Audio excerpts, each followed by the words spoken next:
In 1408, a ship arrived in Norway carrying a letter from Greenland. It was routine correspondence from the Norse settlement describing a wedding that had taken place in Hvalsey Church. The letter mentioned weather conditions, trade matters, and local affairs.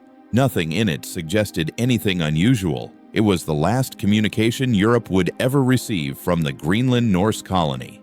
For the next 150 years, no ships came from Greenland. No letters arrived, no traders returned with news. The colony, which had existed for over 400 years, simply stopped communicating. When European explorers finally returned to Greenland in the late 16th century, they found the Norse settlements completely abandoned. Churches stood empty, farmsteads were deserted. Personal belongings remained in houses as if the inhabitants had simply walked away and never returned. Approximately 5,000 Norse settlers had vanished. No mass graves were found, no evidence of violence, no indication of where the colonists had gone or what had happened to them. It remains one of history's most perplexing mysteries, an entire European colony, established for centuries, disappearing without any clear explanation. The impossible colony. To understand the mystery, we need to understand how improbable the Greenland colony was in the first place. In 985 CE, Eric the Red led a group of Icelandic Vikings to establish settlements on Greenland's western coast. This was not a hospitable place. Greenland is one of the most inhospitable environments humans have ever tried to colonize permanently. The summers were short and cool. The winters were long and brutal. Farming was marginal at best. You could grow some hay and limited vegetables, but no grains. Trees were virtually non-existent, meaning no timber for construction or fuel. The colony was located far from European trade routes, making resupply difficult and expensive. Yet the Norse not only established settlements in Greenland, they thrived for over 400 years. At their peak, around 1300 CE, there were two major settlement areas. The Eastern Settlement, located paradoxically on the western coast, it was east relative to the Western Settlement. This was the larger colony with approximately 190 farms, 12 churches, 2 monasteries, and a cathedral. Population estimated at 3,000 to 4,000. The Western Settlement, further up the coast with approximately 90 farms and 4 churches. Population estimated at 1,000 to 1,500. The colonists raised livestock, primarily sheep, goats, and cattle. They hunted walrus and seals for ivory and pelts, which they traded with Europe. They maintained connection with the Catholic Church, paying tithes and receiving bishops. They built impressive stone churches that demonstrated both wealth and architectural sophistication. For 400 years, this seemed sustainable. Then it wasn't. The Western Settlement, the first to fall. The Western Settlement disappeared first, sometime around 1350 CE. We know this because archaeological evidence shows the farms were abandoned around that time, and written records from the Eastern Settlement mention that the Western Settlement was deserted. But why it was abandoned remains unclear. The archaeological evidence is contradictory and disturbing. Evidence of orderly departure. Many farms show signs of organized abandonment. Tools were carefully stored. Doors were closed. Valuable items that could be carried were taken. This suggests the inhabitants left deliberately, perhaps planning to return. Evidence of sudden abandonment. Other farms show signs of sudden departure. Food remains in storage. Personal items are left behind. Livestock bones suggest animals died in their pens, unfed. This suggests something caused the inhabitants to leave quickly. No evidence of violence. Despite intensive archaeological investigation, no mass graves have been found. No evidence of conflict, warfare, or disease, outbreaks that would explain mass death. Climate evidence. Ice core data shows the climate was cooling during this period. The medieval warm period, which had made Greenland colonization possible, was ending. The Little Ice Age was beginning. Farming would have become increasingly difficult, but climate change alone doesn't explain the disappearance. Other Arctic peoples, the Thule Inuit who had migrated to Greenland around 1200 CE, survived the climate change. Why couldn't the Norse? The Eastern Settlement, death in slow motion. The Eastern Settlement lasted longer, but its end was even more mysterious. The last confirmed contact with Europe was the 1408 letter about the wedding. but archaeological evidence suggests the colony lingered for decades afterward, dying slowly and mysteriously. Church records from Iceland and Norway mention Greenland less frequently after 1400. Ships that once visited regularly stopped coming. Trade with the colony dried up. By 1450, European authorities were discussing Greenland in the past tense. When explorers finally visited in the late 1500s, they found a ghost colony. The farms were empty. The cathedral stood abandoned. Personal belongings remained in houses, combs, tools, clothing, suggesting the inhabitants hadn't planned to leave permanently. Most disturbing were the bodies. A few graves from the final period of the colony have been excavated. The skeletal remains show signs of severe malnutrition and disease. Some showed deformities consistent with inbreeding, suggesting the population had become dangerously small. But where did everyone go? If the colony died out, where are the bodies? The few graves found represent perhaps 1% of the final population. What happened to the other 99%? Theory 1. Climate collapse. The most commonly accepted explanation is environmental collapse driven by climate change. The Little Ice Age began around 1300 CE. Temperatures dropped, sea ice expanded, making navigation more difficult. Growing seasons shortened. The hay farming that sustained the Norse livestock became increasingly marginal. Archaeological evidence supports this. Analysis of farm remains shows declining livestock numbers over time. Cattle, which require the most feed, disappeared first. Sheep and goats, which can survive on marginal vegetation, lasted longer, but also declined. Mid-analysis studying garbage heaps shows dietary changes. Early colonists ate primarily domesticated animals. Later colonists ate more fish and seal. The final period shows heavy dependence on seals, suggesting desperation. The Norse considered seal meat inferior. But here's the problem. Climate change affected everyone in Greenland, not just the Norse. The Thule Inuit lived in the same environment. They not only survived, but thrived. When Europeans returned in the 1500s, they found thriving Inuit communities where Norse farms had been abandoned. Why could the Inuit adapt while the Norse couldn't? This question is at the heart of the mystery. Theory 2. Economic collapse. Another explanation focuses on economics rather than environment. The Greenland colony's survival depended on trade with Europe. They exported walrus ivory and polar bear pelts. They imported iron, timber, and grain. Around 1400, this trade system collapsed. European demand for walrus ivory declined as African elephant ivory became more available through expanded trade routes. Simultaneously, the Black Death, 1347 to 1353, devastated European populations, reducing demand for luxury goods and disrupting trade networks. Without trade, the colony couldn't obtain essential supplies. Iron tools wore out and couldn't be replaced. Timber for ships ran out. The colony became increasingly isolated. But economic isolation doesn't explain why the colonists didn't switch to Inuit survival strategies. The Inuit lived successfully in Greenland without European trade. They had boats, hunting techniques, and cultural practices adapted to Arctic conditions. Why didn't the Norse learn from them? Theory 3. Cultural rigidity. Archaeologist Jared Diamond has proposed that the Norse colony failed because of cultural inflexibility. The Norse were so committed to European cultural identity that they refused to adopt Inuit survival strategies, even as their own strategies failed. Evidence for this includes dietary conservatism. Despite living next to fish-rich waters, archaeological remains show the Norse ate very little fish. They apparently considered fishing degrading, peasant work unsuitable for the descendants of Norwegian chieftains. The Inuit, meanwhile, based their diet on fishing and thrived. Technological conservatism. The Norse maintained European-style boat building, even though their boats were unsuited to Arctic conditions. The Inuit kayak and umiak were superior for Arctic waters, but Norse settlers never adopted them. Social isolation. Despite living near Inuit communities for 200 years, there's minimal evidence of cultural exchange. The Norse maintained separate identity, separate economy, separate social structure, religious rigidity. The Norse were devoutly Catholic. They paid tithes to Rome, built churches, and maintained connection to European religious authority. This commitment may have prevented them from adapting practices they considered pagan or barbaric. In Diamond's interpretation, the Norse colony died because they preferred to die as Europeans rather than live as Inuit. Theory 4.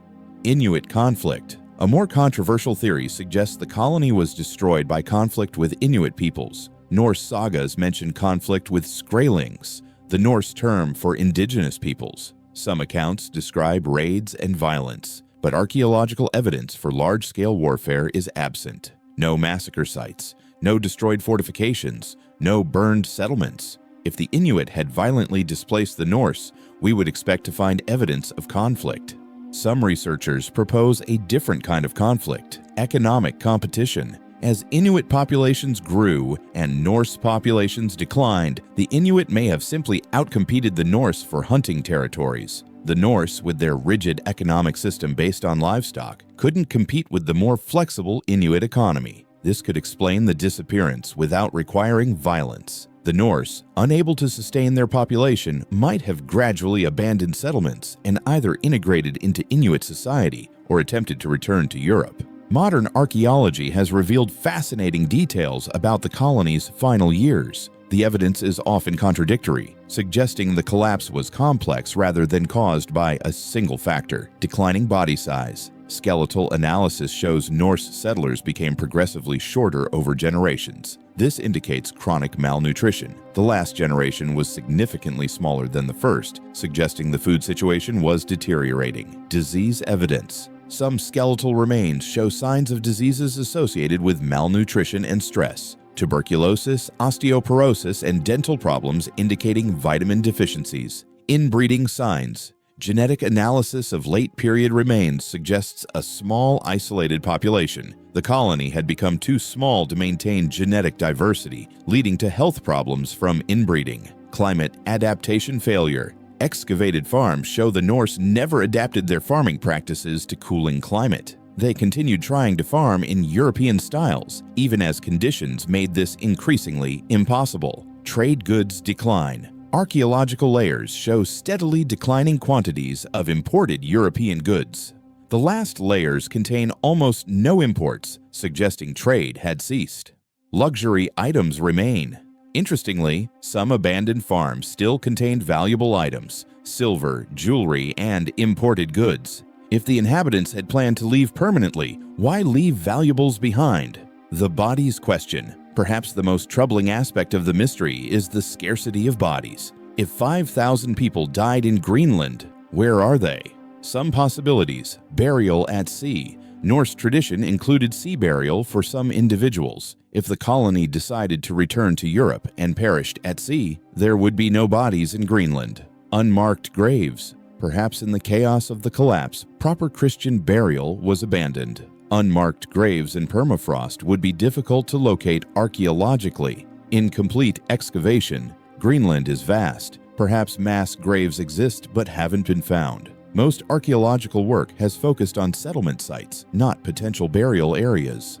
Gradual emigration. Perhaps the colony didn't collapse suddenly. Perhaps people left gradually over decades, with no single catastrophic event creating mass casualties. But none of these explanations fully satisfies. A colony of 5,000 people should leave more trace than what's been found. The Inuit oral tradition, Inuit oral histories, recorded centuries later by European visitors, contain intriguing references to the Norse. Some stories describe the Kavdlunite, tall, bearded people who lived in stone houses and raised strange animals. The stories say these people gradually died out or left. One particularly interesting story describes the last Norse people being found starving in a house, too weak to move. Inuit brought them food, but the Norse refused to eat pagan food and died. How much of this is accurate history versus mythologized memory is unclear, but the stories suggest the Inuit witnessed the colony's decline and remembered it.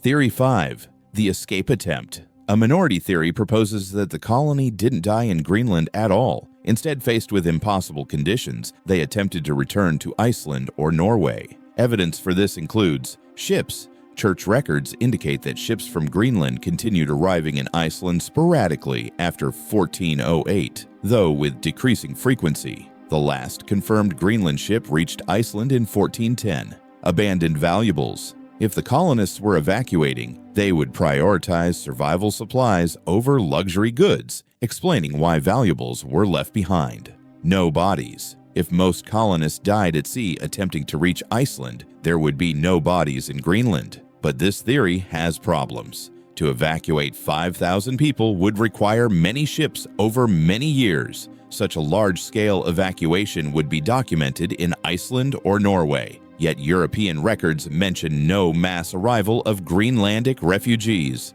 Perhaps smaller groups attempted escape while others stayed behind and died. Perhaps evacuation ships sank in the North Atlantic. Perhaps refugees arrived in Iceland but were not specifically recorded as Greenlanders in surviving documents. Modern climate science has reconstructed conditions in Greenland during the colony's final years. The data is sobering. Ice core analysis shows temperatures declining steadily from 1300 onward. By 1400, Greenland was significantly colder than it had been in 1200. Sea ice expanded, making navigation more difficult and lengthening the season when waters were impassable. Growing season analysis shows the number of days suitable for farming declined from approximately 150 days around 1200 to fewer than 100 days by 1400. This would make hay farming increasingly marginal. But here's what's fascinating. While conditions worsened, they never became impossible. Modern Arctic farming research shows that small-scale farming is viable even under the conditions of 1400 Greenland. The Greenlanders could have survived if they had adapted their methods.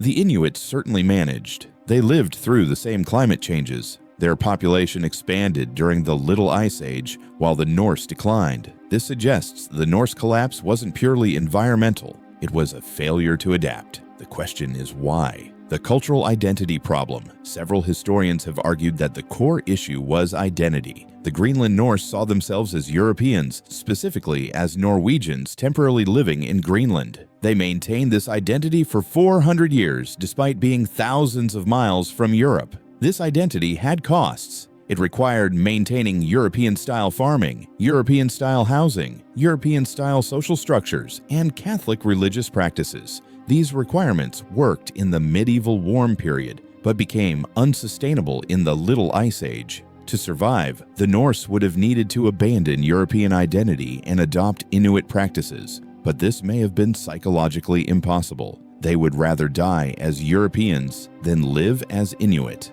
This interpretation is both compelling and troubling. It suggests human cultural identity can be so strong that people will choose extinction over transformation. The final generation archaeological evidence from the very last phase of the colony is particularly poignant. The final inhabitants were clearly struggling. Bone remains show severe malnutrition. Graves contain bodies buried without proper ritual, suggesting social collapse where proper burial customs could no longer be maintained. Some farms show evidence of desperation. Livestock were slaughtered completely, not maintained for breeding. Stored food was consumed rather than saved for next year. These are signs of people who knew they had no future. Yet even in this final phase, some European practices continued. Churches were maintained. Religious items were preserved. The inhabitants clung to their identity even as it killed them. The modern search. In recent decades, advanced technology has been applied to the mystery. Ground-penetrating radar has surveyed likely burial sites. DNA analysis has been conducted on available remains. Climate modeling has reconstructed historical conditions. These investigations have added details but not solved the fundamental mystery. We know more about how the colony lived and died, but we still don't know exactly what happened to 5,000 people. In 2010, a major excavation at a late-period farm found skeletal remains showing signs of starvation and disease, but only a handful of bodies. The rest of that farm's population remains unaccounted for. In 2015, DNA analysis of Norse remains showed unexpected genetic diversity, suggesting the colony wasn't as isolated as previously thought. This challenges the inbreeding theory, but raises new questions about population dynamics. Lessons from Greenland. The lost colony offers lessons that resonate today. Environmental change. The Norse experienced rapid environmental change. They failed to adapt. Their failure demonstrates that cultures can be too rigid to survive environmental shifts.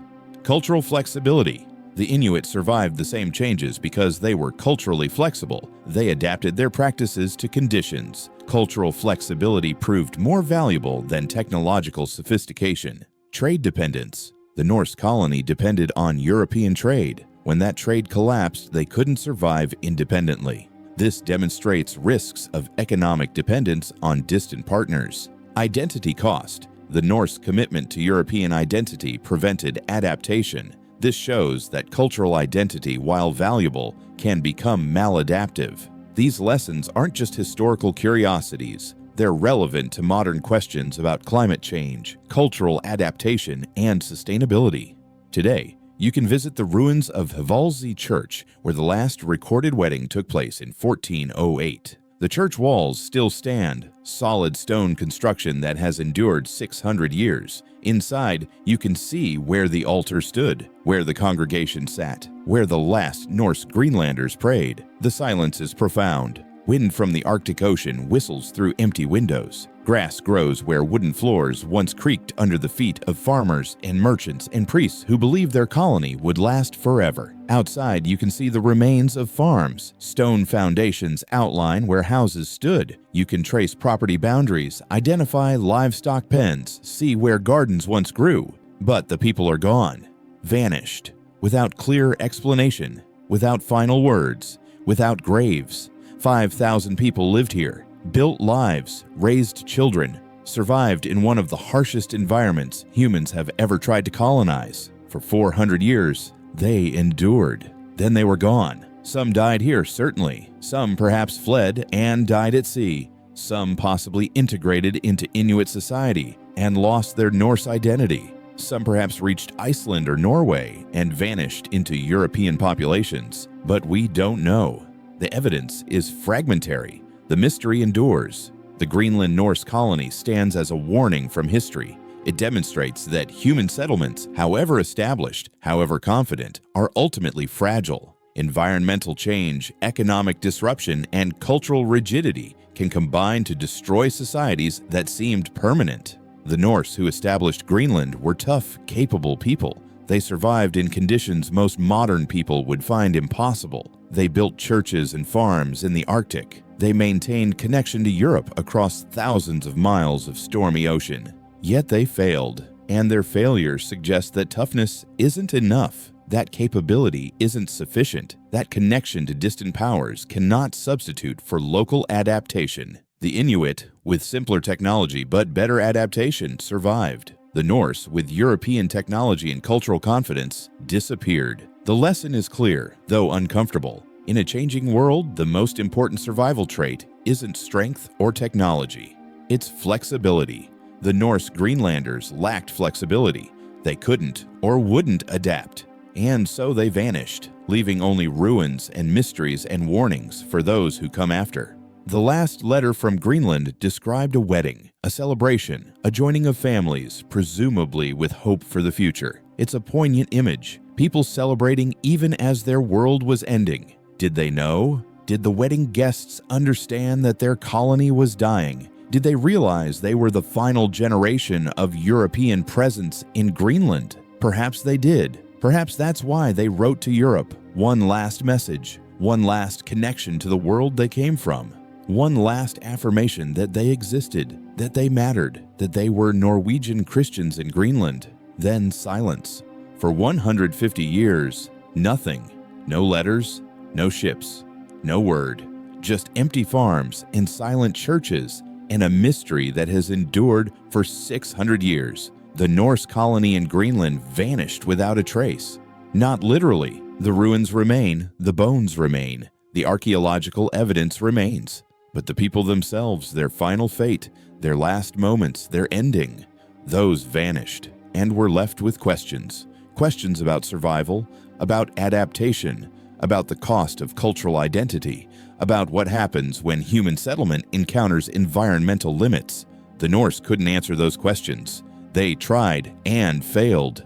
We're asking them now, in our own time, about our own civilization, facing our own environmental changes. The ruins of Hvalsey Church stand as a warning we should heed, because the Norse thought their colony would last forever too.